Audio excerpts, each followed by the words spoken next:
What a mess.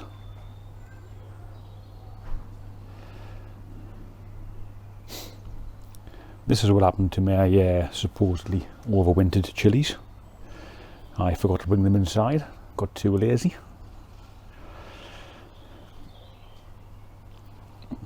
They look a bit raggy like, but there's some good foxgloves from last year's seeds. They'll come up well once I trim everything off. More foxgloves there. Just waste. Well, not waste, but leftover soil from last year. Hence the mess of my little back garden. Hey, that's just how it is. How's it going, folks? Welcome to March and welcome to another episode of the Chilli Northerner. It is the 9th of March today, and my garden's an absolute pigsty. Just thought I'd show you that. But it's all working in progress. As you might see, all this decking down here.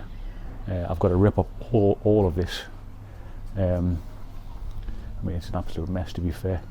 I'll just have to show you this. So, when I was out here at the back end of last year,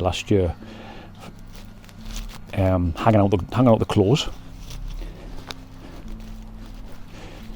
nearly broke my bloody ankles. So basically, all of the beams that run that way, a lot of them have all rotted. It's here as well, I think. Yep. So it's all going to need to be done.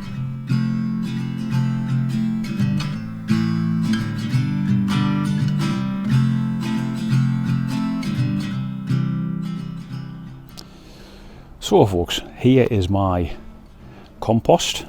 I've got 20 litres of compost here, because I'm going to need about 20 of these, so I'll have a little bit more than what you would normally have, but essentially there's roughly 20 litres of compost in here. It's just a standard multi-purpose compost, and there's Otto jumped up on the chair as well. My goodness me, are you coming to oi, mister, are you coming to have a look? Hey, are you coming to have a look? Little sod, I see you there. So to add to this, I'm going to put a litre of vermiculite and 2 litres of vermiculite, 2 litres of perlite, and this one this year as well. So this is worm castings or vermicompost, as you can have a look there. That's so I've got about, how much have I got here? 10 litres of this, but I only need roughly 1 litre to go into all of this as a bit of an additive. So that's what's going to go in as well.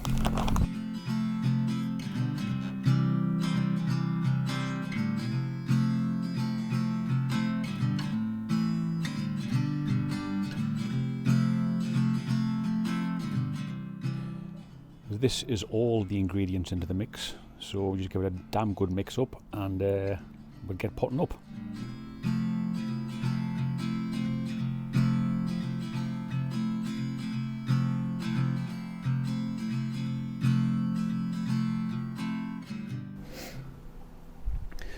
So let me just show you what I do to try and get these out. I've loosened this one a bit already, so just probably tease it out of the cell a little bit just by trying not to grab the stems so much. If you need to, grab some of the leaves, because if they break, then they'll grow back. If you damage the stem, you might destroy the plant altogether, or you'll put it back some weeks or months. So yeah, if you can't get it out by the leaves, use I don't know, like I'm using them lollipop sticks, or use a teaspoon or something, or just to try and lever it out a bit. So you can see I've already loosened this one. It's got some okay root system, not the best of course, but I needed to just get them out, to be fair. So we are going to plant them. Let me just pop this back in. So the cotyledons on this one have fallen off. So just let me show you as an example how I'm going to plant this. So these are the cotyledons here, these 2 first leaves. I'm going to try and plant this, the soil level I'm going to put in the plant pot is going to be around about here, and then hopefully we'll get some roots appearing coming up the stem, which is obviously enhances the plant. More roots, more nutrition taken on, a stronger plant altogether. Okay, let's do it. So I already had one ready, so we just plonk this in. This might be a bit difficult to do one-handed, so I'm just going to firm that down a little bit, trying not to crush the roots too much. So you can see that's where the cotyledons were, that little leaf node here. So I'll just give it a quick shake to get those wings off the side. That'll bring it down a little bit. It's maybe not going to quite get there, but it's quite a tall plant. So this is the vampire chili. You can see the nice mottled dark purple leaves. Look fantastic, especially in the sunlight. So that's it. Tamp it down, not too much. You don't want to squash everything. Get rid of any little bits of large pebbles or bits of stick, like there nearly always is in bits of compost. And there you go. Plonk it down there along with the rest, and we'll stick a label in it, and that'll be good.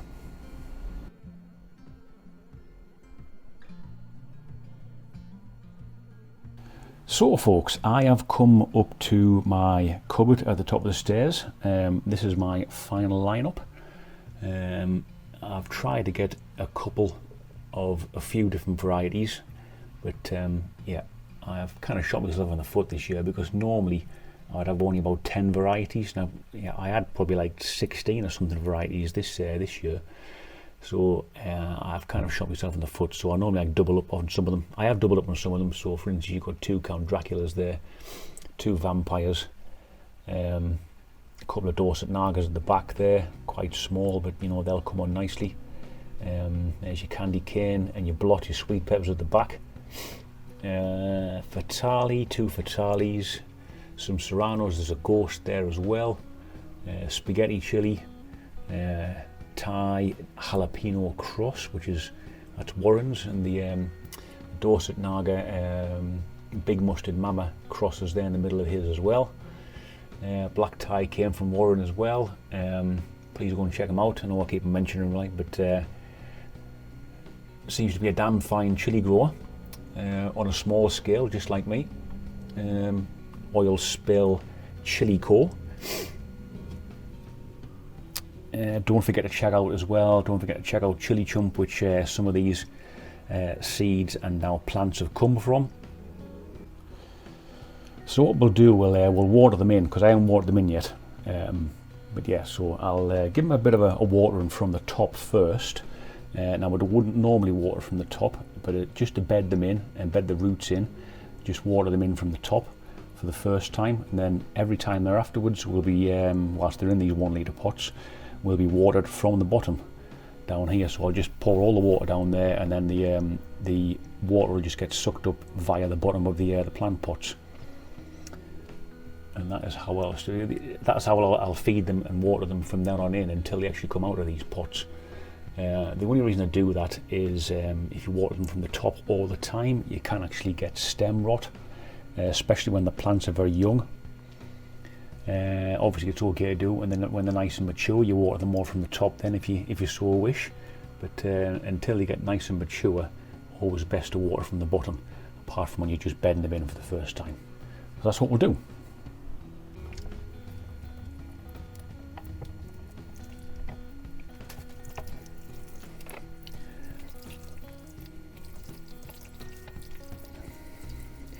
Little self-made watering can here, just to moisten the top, just to get the top settled in.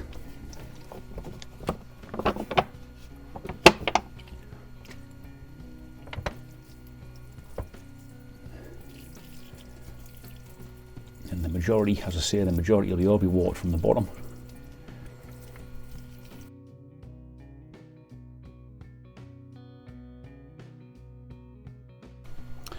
And then I've got this big old, this is all rainwater I got from my rainwater butt outside, if I can actually say that without sounding a bit Jonathan Ross.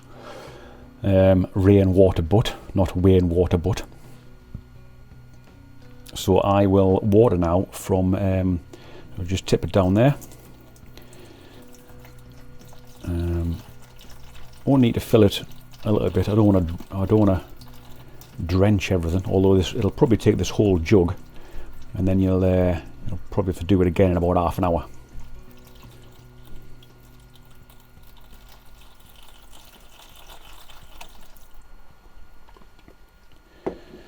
So I'll give that half an hour till it soaks up, and then we'll be all good. Yeah, so there we go. That is my lineup. I know obviously some of them will have fallen by the wayside because I had so many seedlings. It was crazy. I'm going to give some of these away anyway to friends because I can't keep them all.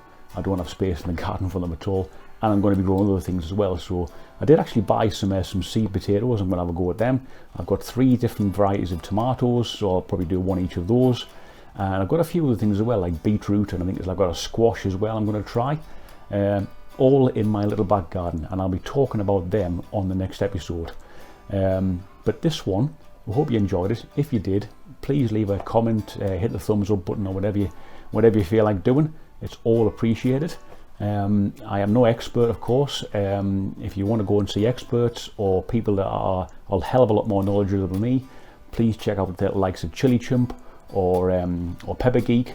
Any people like that that have got some fantastic knowledge and have been doing it for a hell of a lot longer than I have, that's for sure. I only do it on a small scale, a very small scale. So it's all good. I've really enjoyed this one. And on the next episode, what I'll do, just basically wanted to show you the process of potting up and what I do to water them in afterwards.